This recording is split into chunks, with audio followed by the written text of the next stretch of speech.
નોમુરાનો banking અને NBFC sector અંગે brokerage report આવ્યો છે. શું છે તેમની ટોપ પિક્સ કઈ બનતી દેખાઈ રહી છે? જાણીએ અમારા સહયોગી શ્રદ્ધા પાસેથી. શ્રદ્ધા, ગુડ આફ્ટરનૂન. અને શું રિપોર્ટ્સ એનબીએફસી અને બેંક માટે આવતો દેખાઈ રહ્યો છે અને કઈ ટોપ પિક્સ બની રહી છે?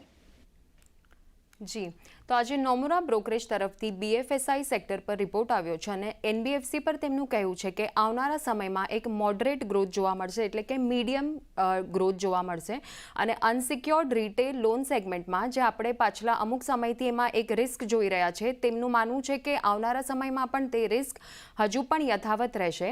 અને આરબીઆઈ તરફથી જે સ્ટ્રેસ ટેસ્ટ પ્રોજેક્શન કરવામાં આવ્યું છે તેમાં એનબીએફસીમાં સપ્ટેમ્બર 2025 સુધીમાં એનપીએ રેશિયો 3.4% જેટલો જોવા મળી શકે છે.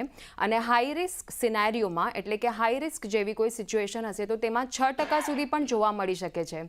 શ્રીરામ ફાઇનાન્સ તેઓનો ટોપ પિક છે અને Aadhar housing finance, 5 star business finance limited, LIC housing finance પર તેઓનો બાય કોલ મેન્ટેન છે.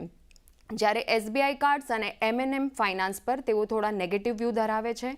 અને ક્રેડિટ એક્સેસ, ગ્રામીણ, ચોલામંડલમ ઇન્વેસ્ટમેન્ટ અને બજાજ ફાઇનાન્સ પર રિડ્યુસની રેટિંગ તેમણે આપી છે.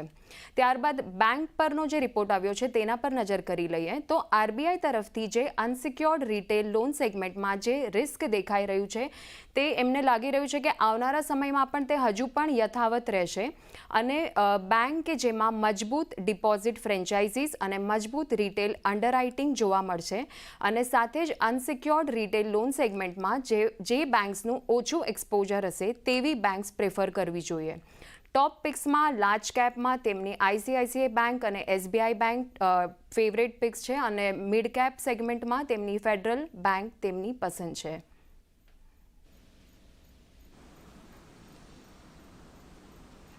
ઓકે, તો આ વ્યૂ ખાસ કરીને બનતો દેખાઈ રહ્યો છે. આભાર શ્રદ્ધા આપનો માહિતી આપવા માટે.